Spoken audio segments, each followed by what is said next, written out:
memiliki kekuatan pembuktian dan harus diabaikan. 11.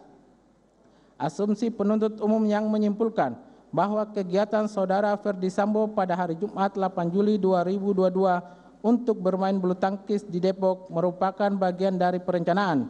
Faktanya, agenda bermain bulu tangkis saudara Ferdi Sambo adalah untuk memenuhi undangan dari mantan petinggi Kapolri dan merupakan agenda rutin setiap Selasa dan Jumat, sehingga baik ART, ADC maupun Korspri sudah menyiapkan peralatan bulu tangkis tanpa harus diperintah terlebih dahulu oleh saudara Ferdi Sambo. Hal ini berkesesuaian dengan keterangan saksi Cuk Putranto, saksi Azan Romer, saksi Farhan Sabila, saksi Alfonsius Dua Lureng, saksi Abdul Somad, dan saksi Daden Miftahul Haq sebagai berikut dianggap telah dibacakan dan termuat dalam nota pembelaan ini. Sangat jelas bahwa pada tanggal 8 Juli 2022, agenda dari saudara Ferdi Sambo adalah bermain bulu tangkis. Kegiatan bulu tangkis tidak hanya dilakukan pada tanggal 8 Juli 2022, tetapi dilakukan secara rutin di setiap hari Selasa dan Jumat.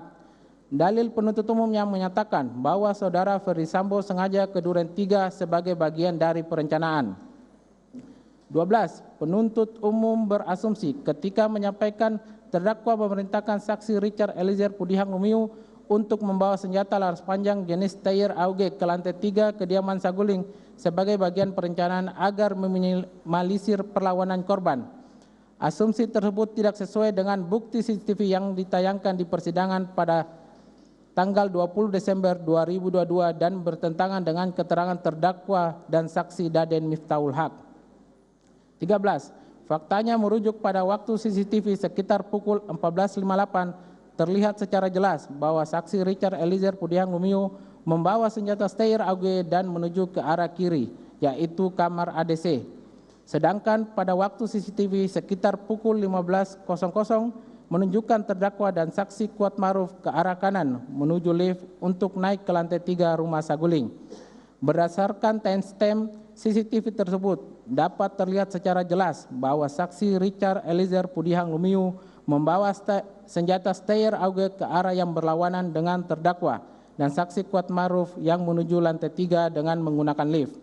Rekaman CCTV tersebut juga berkesesuaian dengan keterangan terdakwa di persidangan tertanggal 11 Januari 2023 yang menyatakan bahwa terdakwa tidak pernah memerintahkan saksi untuk menaikkan senjata Steyr AUG karena terdakwa tidak pernah mengetahui mengenai senjata dan itu adalah urusan dinas.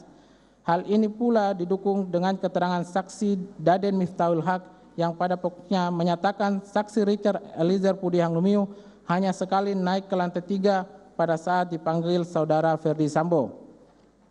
Berdasarkan uraian tersebut di atas, jelas saksi Richard Eliezer Pudihang Lumiu membawa senjata Steyr AUG ke arah kiri, tepatnya kamar ADC. Hal tersebut membuktikan rapuhnya bangunan argumentasi penuntut umum dalam menguraikan surat tuntutannya. 14. Penuntut umum berasumsi dan menafsirkan bukti CCTV secara berlebihan saat menyampaikan peristiwa terdakwa naik ke lantai 3 bersama saksi Kuat Maruf dan bertemu dengan saksi Ferdi Sambo. Bukti CCTV hanya menunjukkan terdakwa naik lift bersama saksi Kuat Maruf dari lantai dasar. Tidak satupun alat bukti lain menunjukkan pertemuan di lantai 3 dengan saudara Ferdi Sambo ataupun pembahasan perencanaan pembunuhan korban Nofriansah Yosua Huta Barat. Waktu CCTV menunjukkan sekitar pukul 15.00 terdakwa dan saksi Kuat Maruf naik ke atas menggunakan lift, kemudian tidak berselang lama pada waktu CCTV sekitar pukul 15.03 terlihat saksi Kuat Maruf turun menggunakan tangga samping lift. Kami tim penasihat hukum terdakwa mengajak kita semua untuk berpikir secara logis dan jernih. Apakah memungkinkan dalam waktu sekitar 3 menit terhitung terdakwa bersama Kuat Maruf mulai naik lift sampai saksi Kuat Maruf turun melewati tangga ke lantai 1, terjadi pertemuan dengan saudara Ferdi Sambo dan membahas peristiwa kekerasan seksual di Magelang hingga rencana pembunuhan korban Nofriansah Yosua Huta Barat. Selain tidak didukung satupun alat bukti, asumsi yang dibangun penuntut umum juga tidak logis dari aspek waktu yang terbatas bagi saksi Kuat Maruf berada di lantai 3. Bahwa selain itu, dalam keterangan terdakwa dan saksi Kuat Maruf, tidak ada satupun keterangan yang menunjukkan jika terdakwa dan saksi Kuatmaruf naik ke lantai 3 dan bertemu dengan Saudara Ferdi Sambo, sehingga dari manakah penuntut umum dapat membangun peristiwa tersebut. Padahal tidak ada satupun keterangan dan alat bukti lainnya yang mendukung dan menunjukkan adanya peristiwa tersebut. Mengutip pernyataan Mahruz Ali selaku ahli pidana di bawah sumpah di muka persidangan yang menyampaikan proses pembuktian di persidangan guna mencari kebenaran material, sehingga alat bukti harus terang dari cahaya. Sebab hal tersebut menyangkut pemidanaan seseorang. Namun sangat disayangkan, penuntut umum dalam menguraikan sebuah peristiwa pada surat tuntutannya tidaklah dibangun berdasarkan fakta persidangan dengan disandarkan pada alat bukti yang sah sebagaimana dalam peraturan perundang-undangan. 15. Bahwa asumsi penuntut umum menyimpulkan terdakwa dan Saudara Ferdi Sambo telah menyatukan kehendak merampas nyawa korban bersama saksi Riki Rizal Wibowo di Duren 3646. Faktanya tidak ada alat bukti yang muncul di persidangan yang menunjukkan terdakwa mengetahui isi pembicaraan pada pertemuan antara Saudara Ferdi Sambo dengan saksi Riki Rizal Wibowo. Saksi Riki Rizal Wibowo di bawah sumpah di buka persidangan pada tanggal 13 Desember 2022 menyatakan yang pada pokoknya bahwa pada saat saksi Riki Rizal Wibowo naik ke lantai 3, saksi Riki Rizal Wibowo hanya bertemu dengan Saudara Ferdi Sambo tanpa keberadaan terdakwa. Keterangan saksi Riki Rizal Wibowo tersebut berkesesuaian dengan keterangan terdakwa di persidangan yang menyampaikan bahwa setelah terdakwa menceritakan kejadian kekerasan seksual yang terjadi di Magelang kepada Saudara Ferdi Sambo saat di lantai 3 Rumah Saguling, Saudara Ferdi Sambo menyuruh terdakwa masuk ke dalam kamar. Setelah itulah Saudara Ferdi Sambo memanggil saksi Riki Rizal Wibowo melalui handy-talkie. Terdakwa sempat mendengar ada panggilan melalui HT sebelum pintu ke arah lorong kamar ditutup. Setelah pintu lorong menuju kamar ditutup, terdakwa tidak lagi mendengar suara apapun di luar. Terdakwa kemudian berjalan di lorong yang panjangnya sekitar 5 meter hingga belok ke kanan masuk ke kamar tidur dan menutup pintu geser kamar tersebut.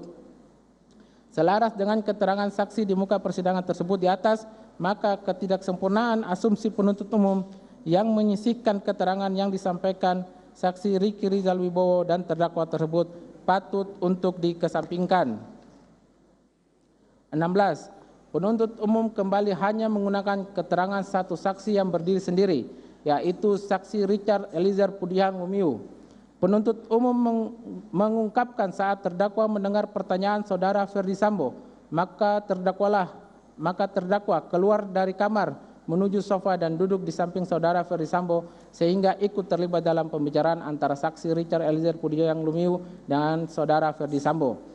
Penuntut umum lagi-lagi hanya bersandarkan pada satu keterangan saksi Richard Eliezer Pudiang Lumiu saja yang tidak berkesesuaian dengan alat bukti manapun dan juga berubah-ubah atau tidak konsisten saat menuduh terdakwa mendampingi Saudara Ferdi Sambo pada saat bertemu dengan saksi Richard Eliezer Pudiang Lumiu di lantai 3 Rumah Saguling. Sebagaimana diuraikan penuntut umum dalam surat tuntutannya, bahwa terdakwa yang mendengar perkataan Saudara Ferdi Sambo langsung keluar dari kamar menuju sofa dan duduk di samping Saudara Ferdi Sambo sehingga ikut terlibat dalam pembicaraan antara saksi Richard Eliezer Pudiang Lumiu dan Saudara Ferdi Sambo. Tuduhan ini selain bertentangan dengan keterangan terdakwa dan keterangan Saudara Ferdi Sambo, keterangan saksi Richard Eliezer Pudiang Lumiu juga tidak logis dan mengada-ngada karena jarak dari kamar ke ruang tempat Saudara Ferdi Sambo bicara dengan saksi Richard Eliezer Pudiang Lumiu cukup jauh karena harus melewati lorong sepanjang sekitar 5 meter dan pintu sudah tertutup sejak sebelumnya ketika Saudara Ferdi Sambo memanggil saksi Riki Rizal Wibowo. Saksi Riki Rizal Wibowo juga menyampaikan di persidangan saat saksi bertemu dengan Saudara Ferdi Sambo, saksi tidak melihat keberadaan terdakwa. Penuntut umum tidak cermat memperhitungkan kondisi ruangan yang berjarak cukup jauh ke kamar dan ruang yang kedap suara ketika pintu ditutup.